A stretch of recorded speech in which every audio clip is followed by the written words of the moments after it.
Welcome to the session, on our session on impact metrics in entrepreneurship. I'll start with a quick introduction of myself, and so I'll share my screen. Please give me 2 seconds.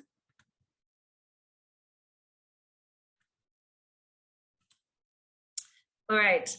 I am Lerato, a process engineer and project manager. I was formerly Enactus UCT 2019 president, and I currently work with the Club of Rome on their global youth program as a coordinator.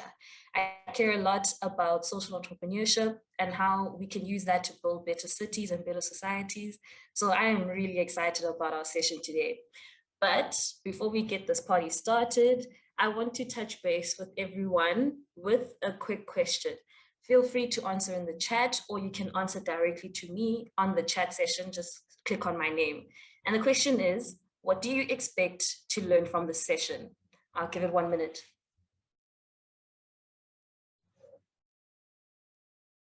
Keep those questions coming, keep those responses coming in, guys. Don't be shy. Go ahead. Let's engage, please.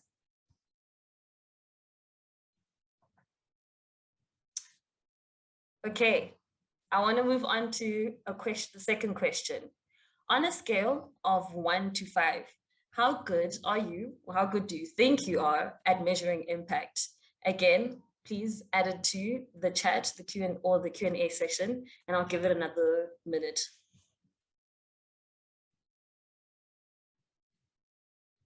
They're coming in slowly but surely. Slowly but surely they're coming in, but please feel free to engage throughout the session, answering these questions as they come to you. But let's get this party started. So we have, I'll stop sharing now.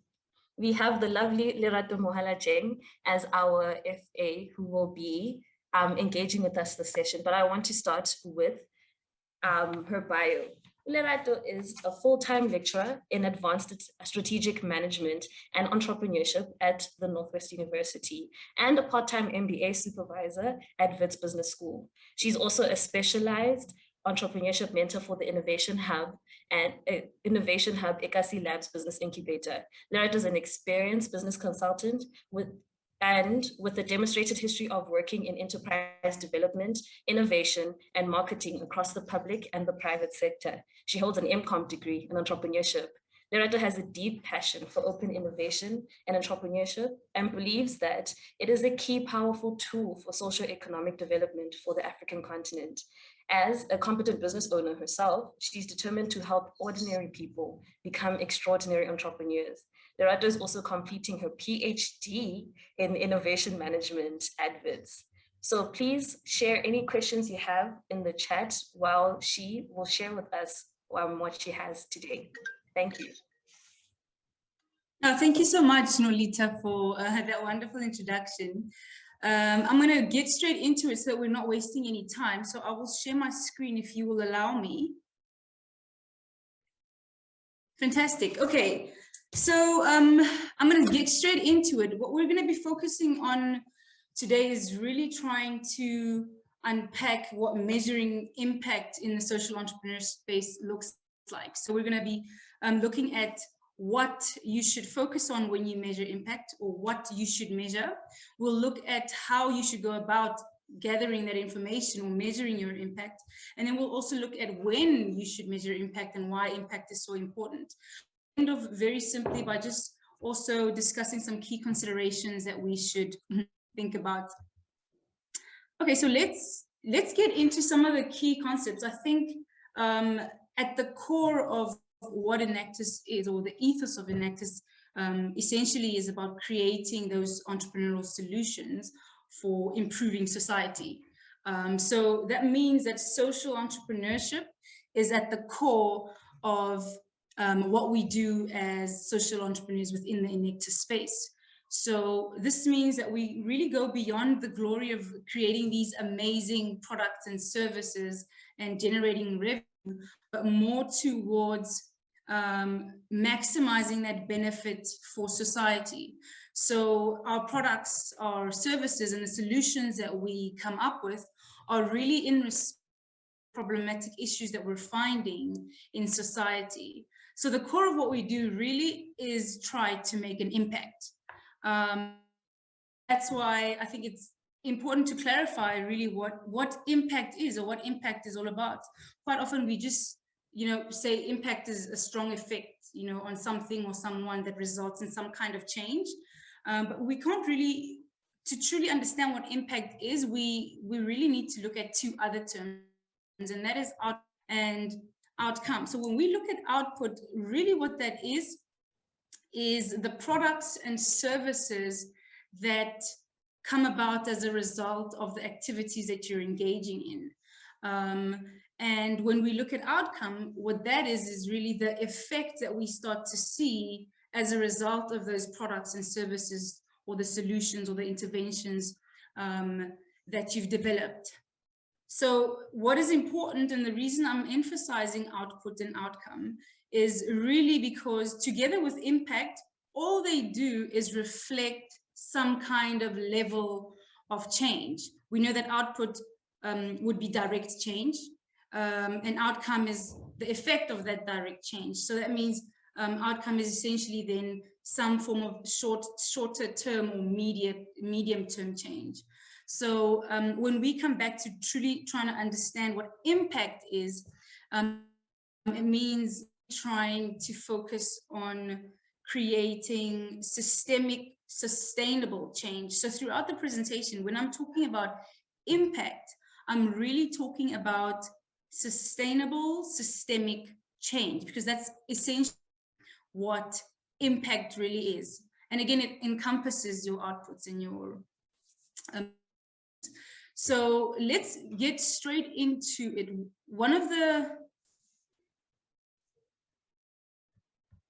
Can you still hear me? Yeah, so one of the yes, you can.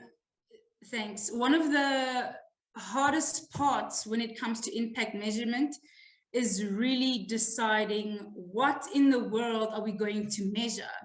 And you find that most of the time we measure the wrong thing. Because we're measuring the wrong thing, we end up misrepresenting our impact, or the results of our impact. So two things that I suggest we do. First, what is important is looking at well-known established standards or matrices. And you'll find that as social entrepreneurs, there are well-known standard matrices that exist already. And what's important is choosing what is then appropriate for you. And in the context of Enactus, what we specifically look at when we're trying to create that systemic, sustainable change is the Sustainable Development Goals. But I think one of the key mistakes that we do when we're looking at these Sustainable Development Goals is just simply looking at the goal, good health, quality education. But the key in trying to create or measure your impact is really digging into the goal and looking at the standard matrices that come with that goal. And often we neglect it. I'm going to give you an example. So if we look at the goal Zero Hunger, or targets that they have for Zero Hunger, and I've listed only 4, but one of them is really about creating food production systems and implementing resilient agricultural processes. So just looking at that target, or that measure, you already know that simply starting a vegetable garden isn't enough, because saying we need to be creating food production systems that are resilient, that can withstand droughts, floods, climate change, extreme weather conditions. And that means naturally then we need to be future oriented as social entrepreneurs, and not just think of whatever solutions that we can, solutions like I said, the vegetable garden. And I think Dr. Patrick mentioned it so well, that in other countries, they are already using highly digital and innovative ways to solve these kind of societal problems.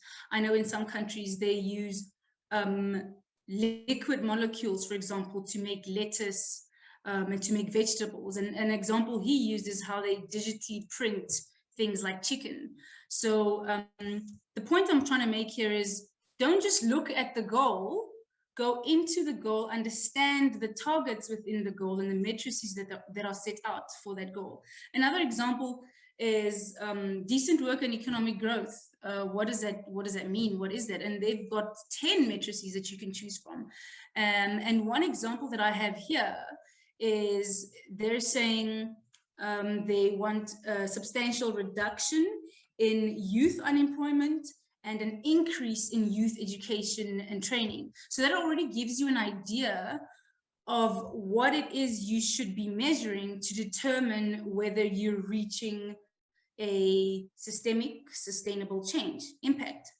So once you've got an idea of some of those standard matrices that are out there, now you can really start looking at creating your own matrices. And I think this is why we're here.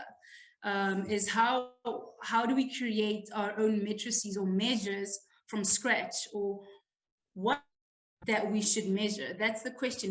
What do we measure and where do we look, or what do we look for? And I go back to the essence of what we do is, as yes, we want revenue and we want to sustain our business through the products and services that we provide.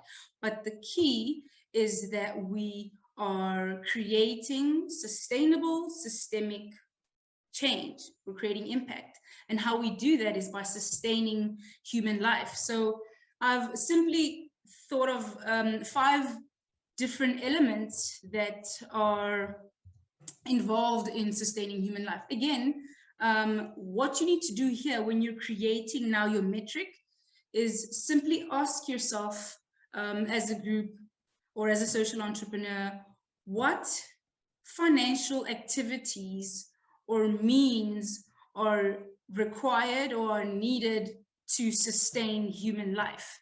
And of course, the list is ample. People need employment, we need income, people need to own businesses in order to generate their own income. So ask yourself, what are the financial means or activities that a person needs to sustain their life?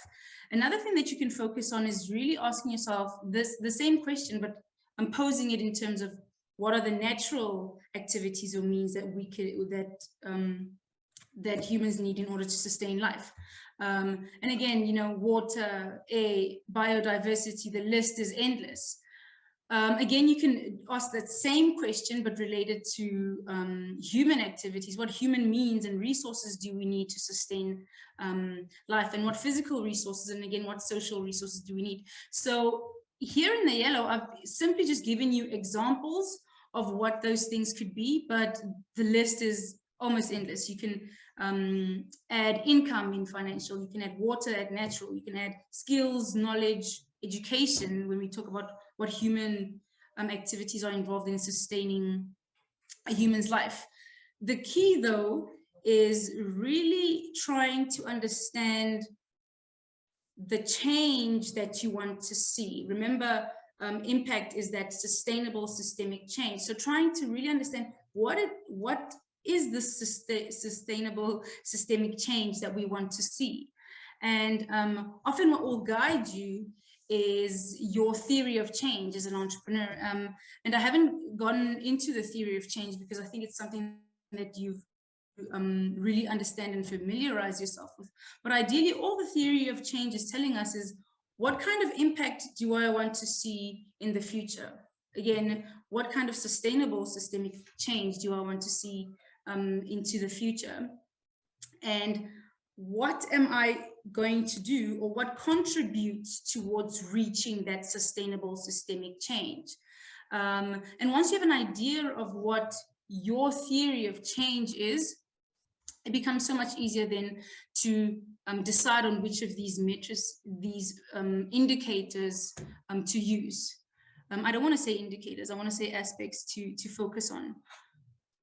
Okay, so when you can answer those questions, it then means identifying outcomes. Remember, we said outcomes is the effect that occurs as a result of the products and services that you're producing, or as a result of your output. So if we just look at some of the examples that I've given you, if we're saying employment is something that is important for sustaining human life, then the outcome is that people need to work or need jobs. So I've listed some of the outcomes that are important for sustaining the elements that are on your left. But it's not enough to just come up with your ideal outcome or your ideal end or output. What's important is to have some kind of proof that you've accomplished this outcome. And that's what we focus on when we talk about measuring your impact. It's important to have an indicator of your outcome. So very simply, your indicator at its most simplest definition is an accurate measure of success. That's all it is. You're trying to measure what success looks like for this particular outcome. If you are running your social enterprise or your project, it naturally means that for your project or your intervention, you'll have a number of outcomes, and each outcome will have even several indicators. So again, an indicator simply is a concrete measure of success. In other words, you're asking yourself, what does success look like for this particular outcome? If I put it in other words, all you're saying is, what is the proof that I have that we've accomplished this outcome? That's all an indicator is, regardless of what you call it, a key performance indicator, a success key success factor, potato. Okay, so I'm going to give you an example. So say now, as a social entrepreneur, we've decided that decent work is what we're focusing on, and based on our theory of change, the outcome that we want to see, and the change, actually, the systemic sustainable change, the impact that we want to see in the future is that there's a significant reduction in youth unemployment and a high increase in youth education, which is a metric from the Sustainable Development Goals. So what kind of outcome then can we develop for that? And I've given you a very simple example. Is what we can do is then say, well, let's try to increase the employability of our beneficiaries. So the key then is to ask yourself, once you've developed the kind of outcome that you want to achieve, ask yourself, what does success look like for achieving this outcome? And that, again, I say, is your indicator. How do we know that we've reached this outcome? So I'm going to give you a couple of examples as indicators of performance or success. So one can be, of course, the number of youth that are now in employment can indicate increased employability of the youth. Another thing is maybe looking at their level of confidence when they get into an interview. Has that improved significantly? Because that could tell you that you've somewhat increased their employability. Maybe you can even look at the ratio between the application that they've submitted and the invitations to interview that they get. So if you've really improved or increased their employability, it's likely that for every application that they're submitting, they're also getting an invitation for an interview. So I want you to notice here, though, that I've used both qualitative and quantitative indicators for this outcome. So we know that the qualitative obviously is related to gathering the numbers. So quantifying our indicators, if I can say it that way.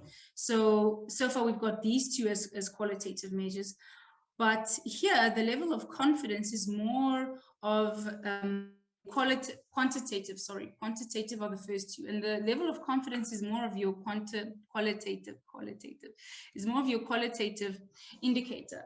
Quite often we gather quantitative data because it's the easiest to prove and it's extremely objective, but you'll find that what you actually need, or what is as equally important, is being able to gather qualitative data, because that really tells you the opinions and the experiences of your beneficiaries far more than just what the numbers do. And that's why it's equally important to gather both qualitative and quantitative indicators or measures of success. Another thing I want you to note, though, is when you're identifying indicators, you're not just identifying indicators for outcomes. In the top corner there, I have an example of identifying indicators for your outputs, because you actually need indicators for all of the elements that are involved in your theory of change. You need indicators for your outcomes, you need indicators for your outputs, for the kind of activities that you're going to do, for your resources and your inputs. So an indicator of outputs. So again, we said an output in the beginning is the product or service that arises as a result of your activities. Or if you are running an intervention, the output is the result of your activities. So if our outcome is to increase employability, we can, for an example, simply say, well, let's run a career fair, which is what we're doing, which is what Enactus is doing. And how do we measure success? So what does success look like when it comes to running a career fair? Or what will indicate to us that we have done this successfully? And very simply is obviously the number of people who attend these kind of workshops are indicators that we've actually given a career fair. And also the perceptions that people have of the workshops that they've attended. It's important to gather, again, you'll notice here that I've got both qualitative data and quantitative data. And the qualitative data really tells you what it is that they're gaining from the workshop in their opinion. And it's an important data to also collect. Okay, so now I think we've got an idea of what to measure. Remember, when you're deciding what to measure, you're looking at various aspects for maintaining human life. Now I want to really ask or focus on when you should focus on measuring, or when should you measure your impact, your systemic sustainable change. And quite often people think, I want to say quite often we assume that the best time to measure your impact is at the end of your intervention cycle or at the end of your project cycle. And this is often misleading because, for example, if you want to change if you want to change the income levels of your beneficiaries, or you want to improve their education, if you want to improve their income levels or their education levels, then you need to know before your intervention or before you create a solution what their current income levels are or what their current education levels are. So that tells you already that you need to be doing these measures in the beginning. If you really want to understand the difference that your intervention is making or your solution is making, you're going to need to measure your impact throughout your project from beginning all the way to the end. And that's why I say just running an impact measurement at the end or just measuring your sustainable systemic change at the end is leading, or it's not good enough. So I'm going to use the Enactus roadmap to try to define for you where you should try to focus on measuring. So of course, you know, in stage 2, that's when you need to get your baseline information. So during your needs analysis, that's when you're really asking yourself, what financial means and activities are required for sustaining human life? What human means and activities are required? What natural resources are required? What social and what physical means? And this is when you ask that question to truly try to understand what it is they have access to and what it is they don't have access to. And very importantly, what is their desired outcome? What I want to emphasize here, I forgot my train of thoughts, but I'm going to move on to the next point. What I want to emphasize here is when you're gathering this data in the beginning, it will really help you at later stages to determine whether not at later stages. What I want to say is when you're gathering this information in the beginning, it will really give you the direction in which your project or your interventions. And keep in mind what your theory of change is as an entrepreneur. What is it that I want? What is the systemic sustainable change that I want in the future? Because that will guide the kind of data that you're going to collect as well. But anyway, when you're in phase 3, this is when you're really starting to brainstorm ideas and come up with these solutions for whatever the problem is that you've identified.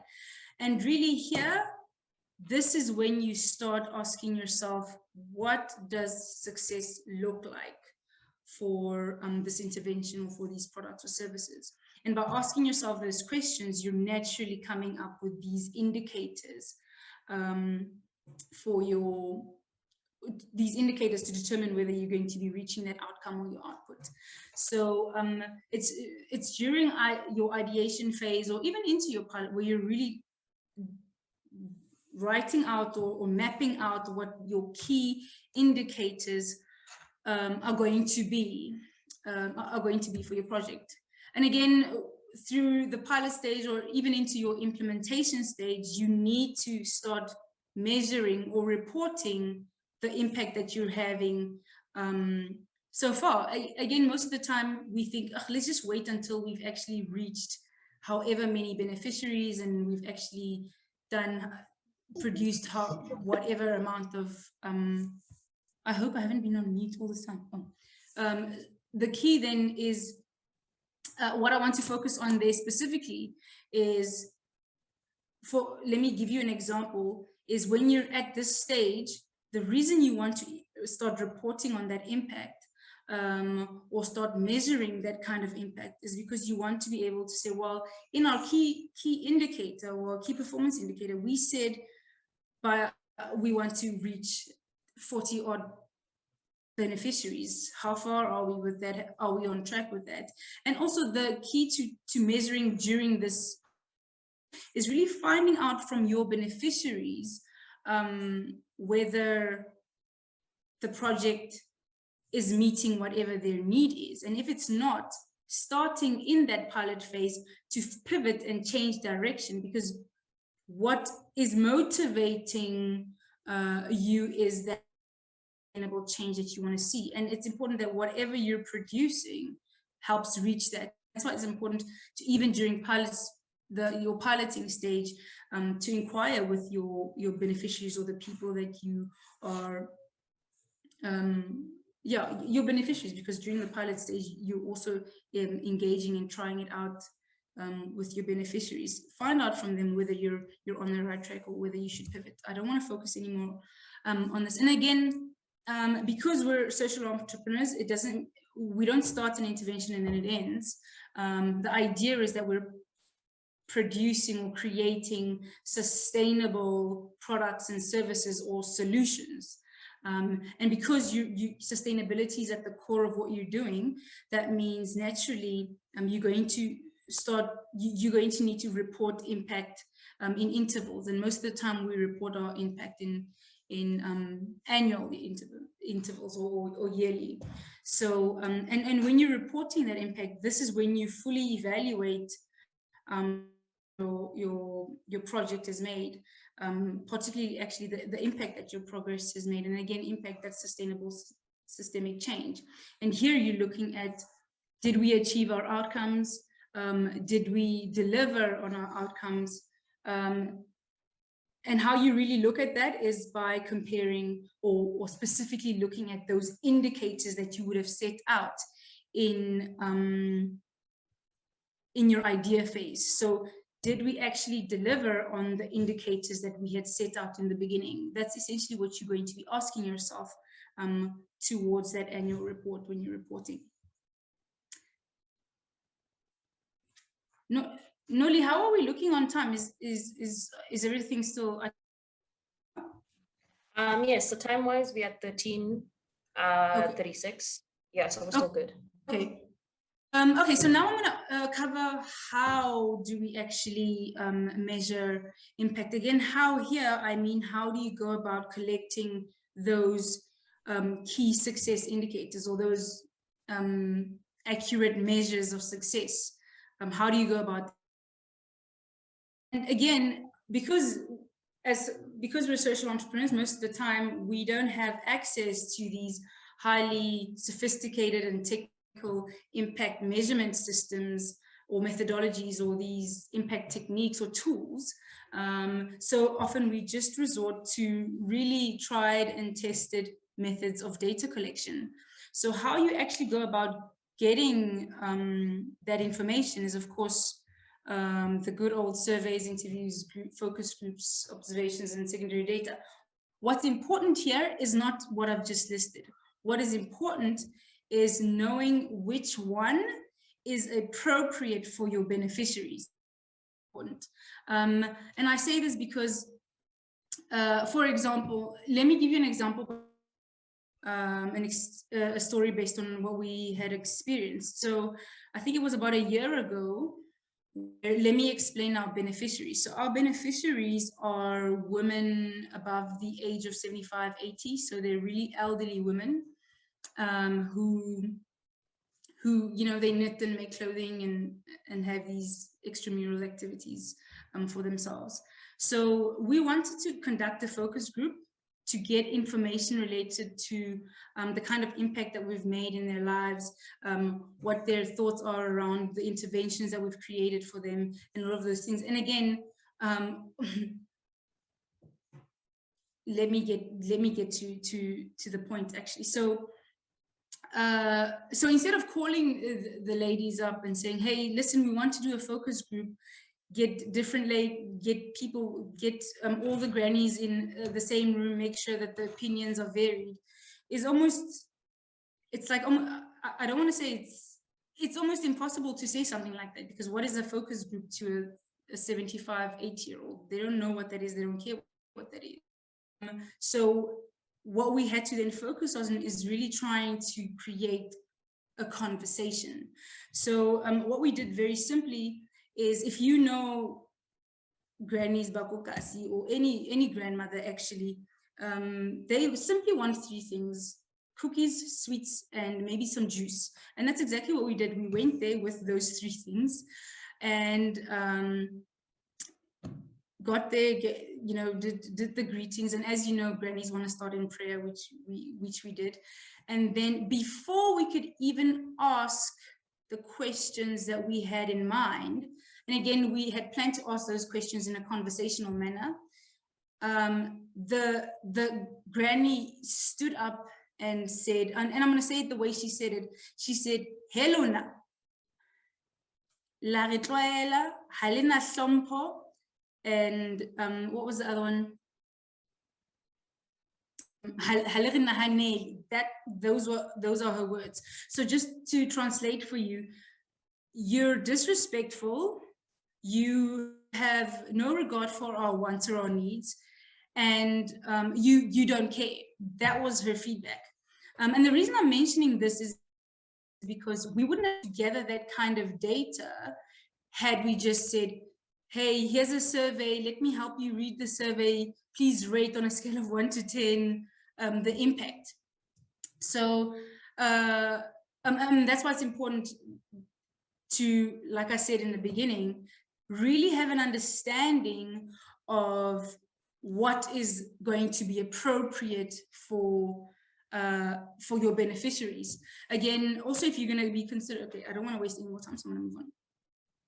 Okay, so why do we measure impact?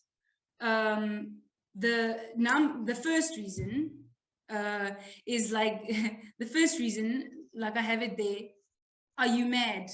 You know, like Prof.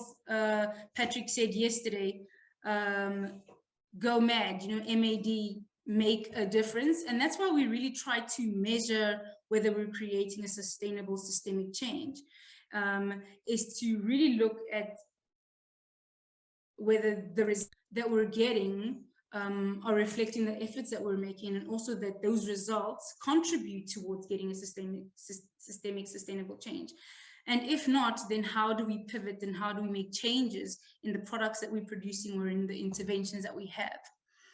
The second reason that we reason why it's important to measure our impact is, of course, as social entrepreneurs, we want to get, if you want to get access to investment or funding, it's important for you to be able to show and illustrate the kind of impact that you're making in your community, that the kind of sustainable systemic change that you're making.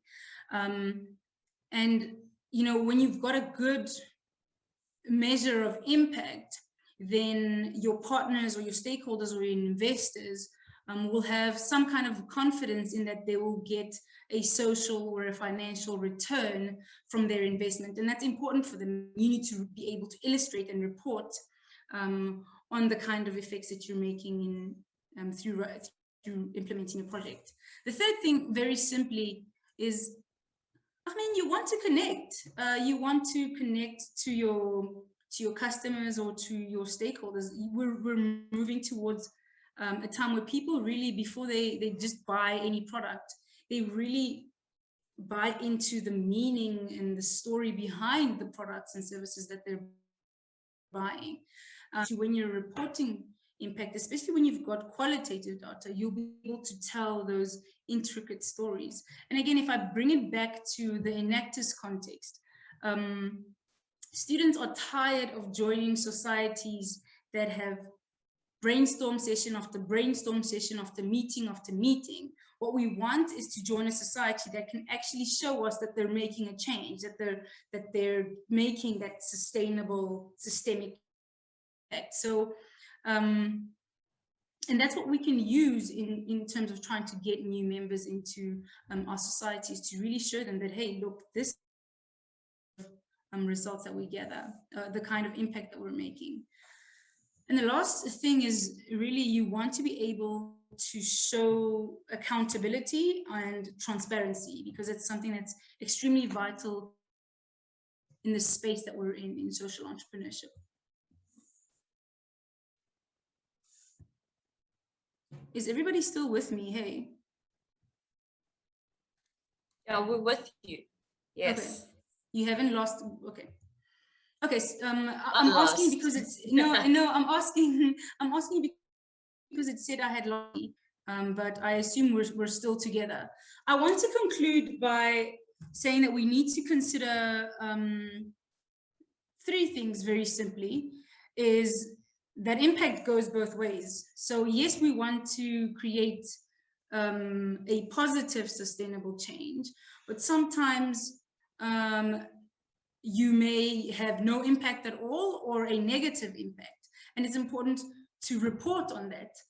Like I said, from our with the grannies, it revealed to us very clearly that we're increasing, I remember she mentioned a lot of stress, we're increasing their stress levels, their perception of the way we're implementing the product, the project, or the perception of us is that we're disrespectful, we're unreliable, we only visit them at Q2 nationals. So those are negative impacts, and sometimes, yes, it's negative, and sometimes it's unintended. But you need to be able to report that, and but use that information to pivot and to change, and to really ask yourself, wait a minute, if we've come and said we want to create a sustainable change, then how is it that the impact that we've created for all of our beneficiaries has been negative until this point, and what can we do to change that? Another thing that I think we should consider, particularly related to impact going both ways, is quite often you're so focused on trying to reach one sustainable development goal that you significantly another sustainable development goal. And we often call it sustainable development goal washing, where you, for example, in trying to significantly reduce youth unemployment, your indicators show that, wait a minute, all 100 of those youth are just men, which naturally then puts impact another sustainable development goal, which is gender equality. So it's important to, when you're running your project, to think about those things as well. What possible negative impact could I be creating? The last 2 points are really related, and I'm going to talk about them together. We need to make a differentiation between individual impact, project level impact, or community level impact. The reason I say this is no one social enterprise can be held responsible for creating sustainable systemic change or impact.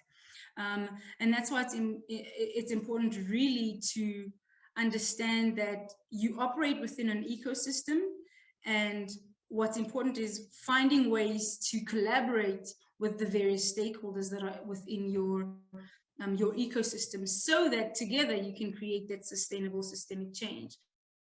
A matter of looking at this particular project resulted in this outcome, but rather moving towards saying this particular intervention, product, or service has contributed towards reaching that outcome. And the key there really is moving from this idea of competitive advantage and more towards collaborative advantage.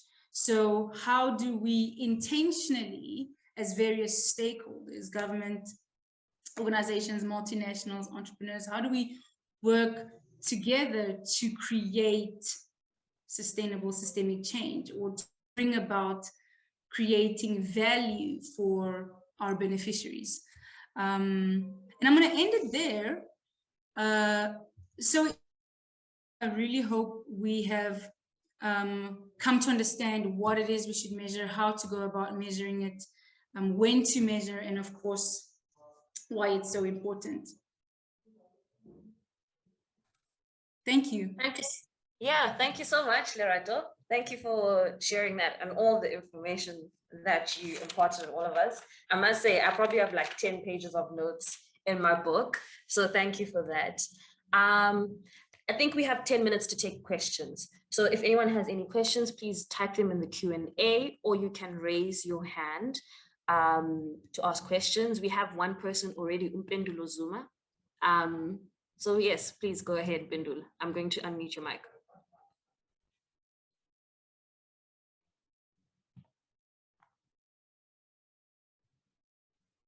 Bendulo. Okay. I'm just asking to unmute. While we wait for Bendulo, I'm going to give Evans Mahlalela an opportunity to ask a question.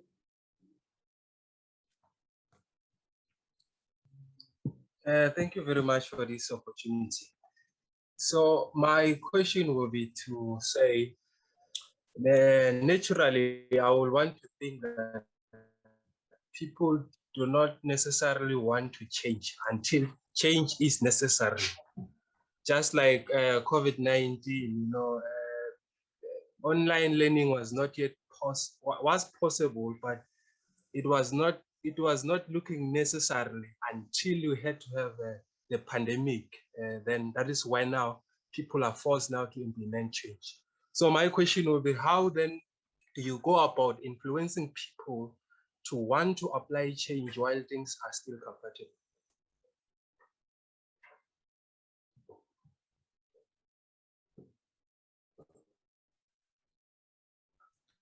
Are we able to get that, Lerato? No, yeah, no, do you mind just repeating the question? I think he's asking. Oh, can you hear me? Yes, I can. How do we go about creating change when we're still comfortable? Yes. Sure, that's an. Yes. How? Sure, that's an interesting question. Especially because often where there's comfort, people don't think that there's a need for change. And I think what is important to differentiate is between incremental change and disruptive change. And what you can do as a social entrepreneur, as an entrepreneur, really is start implementing a certain level of incremental change, so small pieces of change that are very subtle, in how you implement them, but over time create a bigger change and create a bigger change. That's one of the options you have. When it comes to looking at individuals and them wanting to change or them being comfortable in their circumstances, it's really hard to enforce change on someone. Like, hey, let's change, or let, you know, how do you tell someone change? And unfortunately, the reality of it is really that it's when your back is against the wall and when there are no other options that change becomes inevitable. And yeah, it's I want to say it's like a catch-22, really. So it's getting yourself to that point, or getting them to that point where the back is against, there's no other option but to change. I hope that answers the question. Yeah, I think I understood. Evans, you can say so if it wasn't quite clear for you, but what I'm sensing is that the point of impact measurement is to be able to communicate why that change is necessary. And so you make these incremental improvements, and as you measure, like your progress review, as you said, Lerato, then you get to have more opportunity to show why this is valuable and why it should be done. Yeah. I'd like to move on to the next question by Sizolwakhe Mthethwa, and they say, I would like to know as to how you derive the distinction between sustainable change and sustainable systematic change. Okay, so reason I said impact is actually systemic sustainable change is because it's really change that happens over a long period of time. So the question that she's asking is, what is the difference between systemic sustainable change and just sustainable change? In order to really be sustainable, it means it needs to occur across the ecosystem. There needs to be a change in how it needs to be a change in, for example, in the curriculum. There needs to be a change in the way businesses change in perspectives, relate perspectives within the community. There needs to be a change in how you run your organization as an entrepreneur. So when I talk about systemics, it's really just realizing that change can exist in isolation. You need that ecosystem buy-in. You need a change from various parties or various role players or stakeholders in order to really sustain change. If I can give you a very simple, basic example, how do you, no, I don't think that's an appropriate example, but I'm going to give it anyway. How do you change, how do you improve, or how do we make sure that a student graduates from varsity? It's not just a matter of the students studying and then they graduating. It's a matter of the support that they receive from, whether it's their funder, the support they receive at home, the support that they receive from the institution in terms of providing them with credible access to information or data in this case. And all of those key stakeholders play a role in effectively changing from not having a qualification to having a qualification. And that's what I talk about when I say sustainable change. When I say systemic sustainable change, I'm really saying that it needs to be a collaborative effort. In other words, the entire ecosystem needs to somewhat also change in order for that particular change to be sustainable. It wouldn't help a certain change, but our policies and our regulations don't support that particular change. And that's why I say to be across the board, across our whole ecosystem, systemic sustainable change.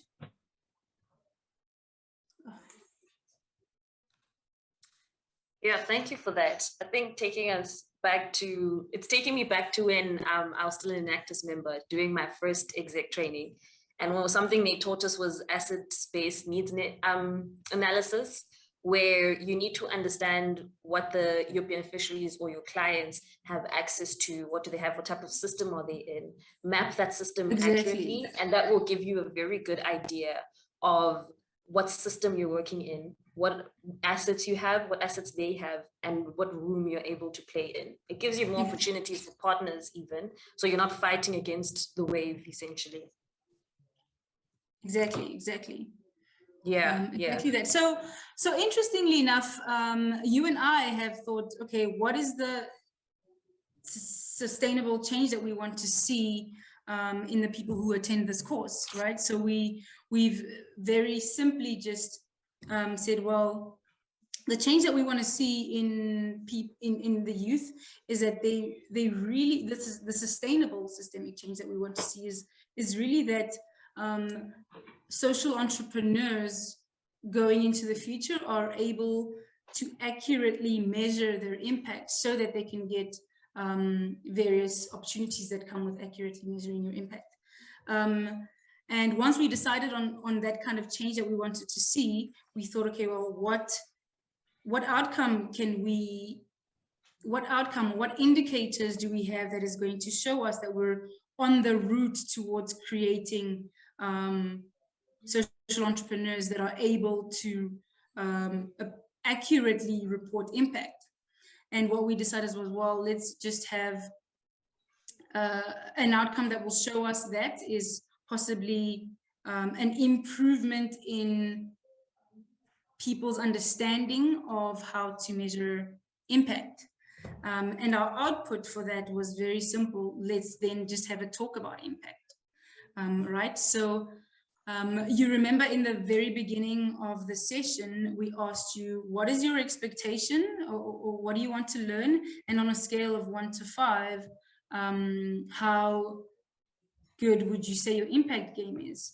And I statistics, but the point I want to make is that information is going to be able to help us really determine at the end of this talk whether we're reaching that outcome, which is an improved understanding of how to go about measuring your matrices. And again, even throughout the talk, I kept touching base and asking if everybody's still with me, or if you can still hear me. And it goes back to what I was saying in the conversation, is that when you really want to, it's important to measure impact throughout your intervention. So if we say this talk was our little intervention, we've managed to gather baseline data in terms of where you stand as a social entrepreneur related to what you think impact is, which is what related to how good you think you are at impact.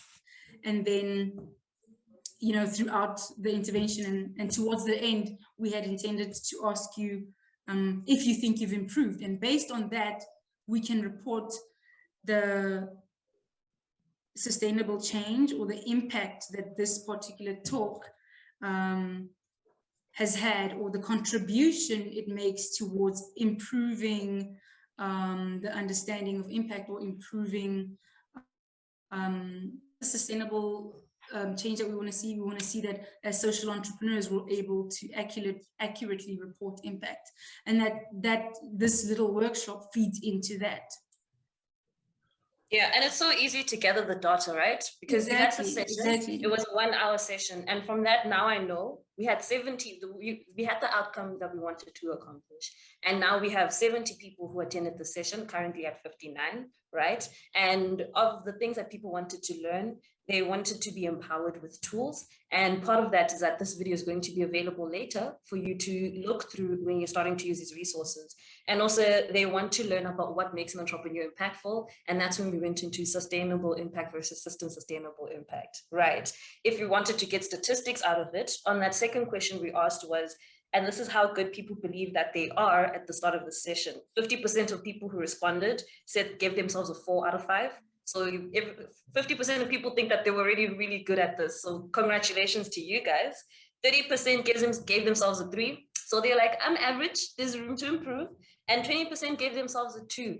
So I hope that the session gave you the tools that you need. And If not, there are other opportunities and resources to engage with that I'm sure the Enactus team will give you access to. We are currently at the 2 o'clock mark, so at the end of our session. Thank you so much, Lerato, for all the information that you shared with us, and the resources and the resource of your time and, you know, intellectual ability that you shared with us. So I think in the work that we do, it's important that we're able to communicate why our work is important. And that's why the session was important. A social entrepreneur who fails to show clients, collaborators, the team, and themselves why their work matters will struggle to create the change that they want to see, which is why that question was so awesome about when you don't have an external driving force, what are you going to do? And that's why impact measurement is so important. So thank you to everyone who engaged with us today. Good luck to all the competitors for the national competition. And I hope now you have your impact on lock. I hope you're just going to come there and be like, I know exactly how to tell everyone why what I'm doing is important. And as I said before, don't worry, the session is going to be available on YouTube later if you need. So thank you to everyone and have a good afternoon.